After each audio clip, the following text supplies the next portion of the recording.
We commissioned and created a mitochondrion artwork, which is now on display in Firth Hall. So I'm very proud about that, and it looks beautiful. But also we've been able to create something quite extraordinary, which is a 90-foot long E. coli bacteria. So this is like one of my glass sculptures, but we've scaled it up, and we've had to work with a hot air balloon manufacturer to create it. It's 90 foot long. It's 5 million times larger than the real thing. So if you were to stand next to it to scale, someone would be about 9,000 kilometers tall. But I'm really pleased with the way it came out, and it really pushed the limitations of camera and balloons who fabricated it for me. The first artwork we made, it actually ripped itself apart. We needed far too much air to get into it to keep the spikes and the pili vertical. The whole thing was going to be made out of a transparent material. So we had to make the whole thing again. And this time the pili and the flagella, these long tails, are actually made of ripstop material. So this is the same material that hot air balloons are made of. It's much stronger, but also much lighter.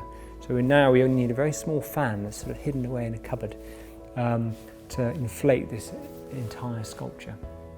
So yeah, I suppose it's an object to contemplate and think about. And yeah, I'm really pleased with the way it came out. So in order to make the glass mitochondrion, I collected a whole series of models and scientific diagrams. And we started manufacturing a prototype based on that in glass that was probably half the size. And I sent that prototype off to the scientists to have a look at. And actually they said, well, what you've done is create a good model of the diagram, but actually the diagram is incorrect. So it turns out that the diagram was about 10 years old, and scientific understanding had moved on. And it's very interesting with this process, because actually as science develops over decades and over years, their understanding of the microbiological world changes. So my artworks often have to change as well to reflect that current understanding.